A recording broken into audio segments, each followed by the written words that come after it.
Gente, boa noite. Bom, queria agradecer a todos, pela presença mais uma vez, agradecer a Jesus pela oportunidade.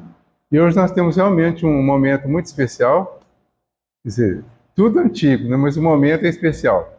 Então, o cantinho já está antigo, 74 anos quase. O estudo do Livro dos Espíritos está antigo, 166 anos, o livro. Eu estou antigo também aqui, Então, o que tem de especial mesmo é só chamar a atenção para a lembrança do aniversário do Livro dos Espíritos e do Espiritismo. O Livro dos Espíritos nasceu no dia 18 de abril de 1857. Certo? Então, hoje está fazendo 166 anos. O Livro dos Espíritos nasceu para cada um de nós no dia que nós fomos ou viemos para o Espiritismo e começamos a estudar o Espiritismo direto ou indiretamente. O Livro dos Espíritos ele está na base de todos os estudos espíritas. Então, um princípio da nossa questão de hoje seria: o que esse tempo de Livro dos Espíritos e de Espiritismo diferenciou na minha vida? O que mudou? O que melhorou, certamente? Não é? O que eu aprendi e não consegui fazer ainda? E o que eu já acredito que posso fazer a partir desse conhecimento? Tá? A comemoração de aniversário, em geral, normalmente é tempo de reflexão. Aproveitamento do que passou, planejamento do que vem pela frente, reavaliação, conserto, tudo isso está dentro de um planejamento que cada um precisa fazer baseado no motivo da comemoração do dia. Então, hoje a comemoração é do nascimento do Livro dos Espíritos, que o Delano já iniciou, Ele nasceu na França, o Espiritismo e o Livro dos Espíritos, em 1857, fazendo 166 anos, repetindo, tá? Eu até programei contar a história, sabe?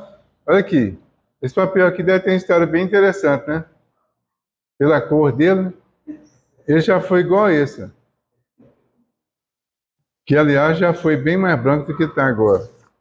Mas esse papel aqui, ele foi escrito no dia 19 de novembro de 1986. Eu era menininho ainda e tal. E foi a primeira vez que eu falei sobre o Livro dos Espíritos e sobre a codificação. Então nós falamos. E foi interessante porque nós buscamos, desde a escrita inicial, 4.000 anos antes de Cristo, os primeiros documentos escritos estavam iniciando, estavam vindo à tona. Era a Idade Antiga, que começa nesta época, vindo terminar no ano de 476 depois de Cristo, com a queda do Império Romano. Então, a partir da escrita, houve uma grande evolução na humanidade. E, dentre as diversas formas de evolução, desses diversos recursos e importâncias que teve a escrita para nós, os registros, especialmente no nosso caso, os que ficaram na Bíblia, por exemplo, o Antigo Testamento. Então, hoje nós falamos da primeira revelação com Moisés, são os 10 mandamentos. Depois, a segunda revelação com Jesus, que ele vem nos evangelhos, trazendo uma confirmação da revelação e chamando a atenção para outros aspectos da revelação, que seria a segunda forma de revelação da lei de Deus, que é uma só.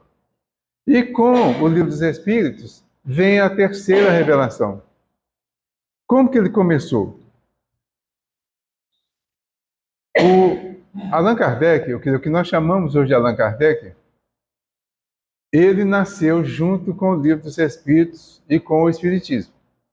Porque a partir daí que ele passou a usar esse pseudônimo de Allan Kardec.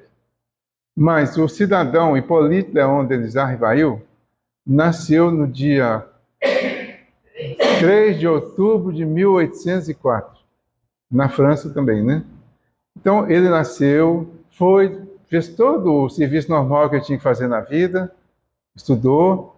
Aos 50 anos, a partir de 1854, que ele começou a se interessar pelo magnetismo, que era uma ciência que estava relativamente nova, e ele tinha interesse em conhecer essa área aí do conhecimento. Ele vai procurar informações a respeito do magnetismo e passa a ter uma série de informações a respeito. E uma delas, que ele achou muito exagerada, foi de um amigo dele que o convidou para participar das sessões, que ele dizia que lá os móveis andavam, respondiam, quase que pensavam, e ele deu uma resposta assim de saída e não aceitou o convite pela primeira vez.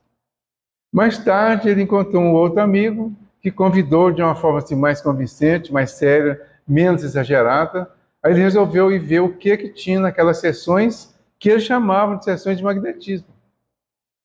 Ele foi, viu que realmente os móveis, os objetos se movimentavam só com um toque de mão, às vezes, das pessoas que estavam em torno. Viu que eles se movimentavam e viu que as movimentações, às vezes, tinham uma certa inteligência, porque se direcionavam para uma letra, para uma pessoa, para uma situação específica, sem ninguém dirigir diretamente. Então, ele concluiu que não era magnetismo, mas que era algo que ele não conhecia ainda e que precisava ser conhecido baseado numa conclusão científica, né? Não há efeito sem causa. Então ali estava o efeito, mas ninguém sabia a causa. E ele concluiu ainda que o efeito era inteligente. Então, se o efeito era inteligente, a causa deveria ser inteligente também. Então, eu estou resumindo bastante, tá, gente? Aí ele foi, então, estudar o assunto, se